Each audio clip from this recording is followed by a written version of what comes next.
Today I'm going to show you all my runners or kicks which are from Nike, so let's call them my Nike shoe collections. After showing you my current runners, I will be doing unboxing along with this video, which I'm very excited. Now let's start with this first one, which I'm normally just using now for my daily errands like collecting kids, going to school. I like it because it's black, so it goes with everything, and I got them for the reason of running. Next is this Nike Presto. My husband actually recommended these shoes because he got one first and he said that it's very light, it's very comfy, so he bought one for me. I actually used them for my quarter marathon, which I did for a biking marathon here in Waterford. Next is this Nike Run All Day. My husband got one as well, but he got the gray color. I use this one for short runs. Let's go for the next one. This is the Nike Zoom Pegasus Turbo X. I got these shoes for running, but I normally just use this for like a short distance and if the weather is good because of the color. I love these shoes. I really love these shoes because it's pink.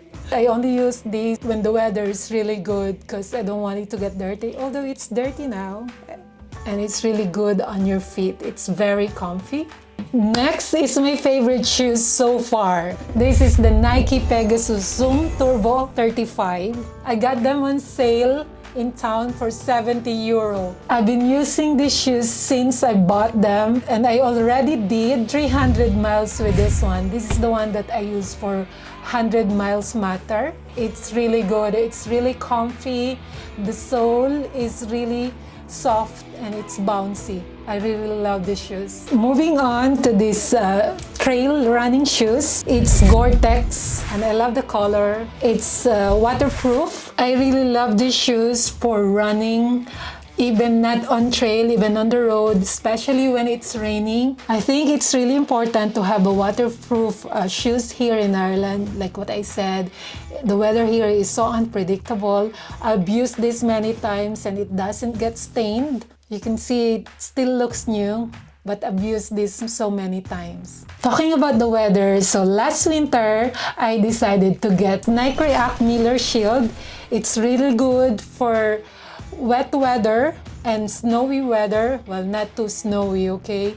Because it's a bit heavy. As you can see, it has wet traction rubber. It's really good. Your toes won't freeze on the cold. It's really well protected. It's insulated, it's waterproof, and it will really give you a good grip on the road. I really enjoyed using this last winter. Even though it's pure black, you don't have to worry running at night because it has reflectors. You'll see the line. You'll see it at night. You will feel really protected with these shoes. My next two shoes that I'm going to show you is for my home workout. This one is the Super Wrap. I love the color. As you can see, it's very light. I like using them for my jump rope. It's really light and it's bouncy and I love the color. My next one is the Metcon 6 leopard print. I got these shoes thinking that the gym will be open this year. I haven't used it actually. There, still have the tag. I got these shoes primarily because of the design. It really looked girly and I like the pink detail on it. It's really nice. Next is probably the most ugliest shoes that Nike has made for frontliners. What you think? I don't know. When I checked them online, it really looked nice and people were saying it's really comfy. Well, my sister bought this for me for my birthday last year. I haven't used these shoes, but I'm really looking forward on trying them. I don't really like the design. I hope Nike come up with a better design. We frontliners or doctors, nurses, we work 12 hours a day. And most of the time we are standing, we are walking, running sometimes. So if they could come up maybe with a better design, not like these flat, ugly looking shoes.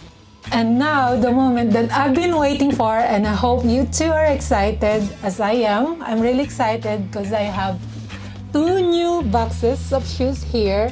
I don't know which is which, but one of them is the Nike Air Zoom ALPHAFLY % and the Nike Air Zoom Pegasus 37. Which are we going to open first? This one or this one? Maybe we'll go for the left one first. 1, 2, 3. Where's the other one? Here. Ta-da! Oops! Oh my god. What's in here? Oh, if you want to return it, you can use this one. I don't think I'm returning them. Okay, have a look. Now you can see it first. Oh my god. So this is the Pegasus Zoom 37.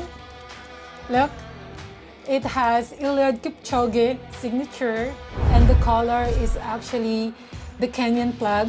Oh my god, it's so light. I can't wait to try it. I guess my Nike Zoom Pegasus 35 needs to retire because this is going to be my next favorite one. This is the upgrade of that Nike Zoom Pegasus 35. This is the 37. So I'm really hoping that it has the same quality, the same feel and comfort with my Nike Zoom 35. It's beautiful. The next one and the last one is going to be the Nike Air Zoom Pegasus ALPHAFLY. I tried to get them twice before and it's always sold out. When I finally got this, I got 20% discount for my birthday. I was so lucky because this is the most expensive shoes they've got at Nike Up at the moment. Okay, let's open it, lads.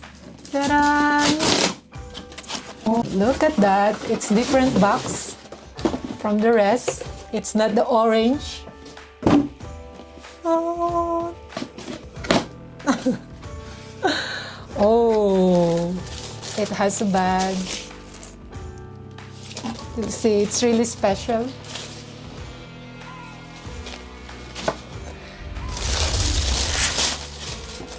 Oh my god! I'm speechless. It's really light, lads. It's really light. Oh, it has a thing inside. And you can see, have a look.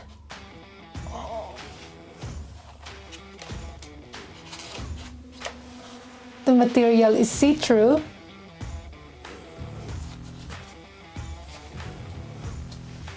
What you think? By the way, guys, this shoes comes in different colors, but I picked this one because it's very simple, it's very nice, and it's very different from my other shoes. I think it's very girly, especially the color on the Nike logo. I really love it. I can't wait to try this. Please, Corona, stop so we could have marathon soon. Hopefully, guys, you enjoyed my unboxing therapy as much as I do. Let's keep running, and I'll see you next time.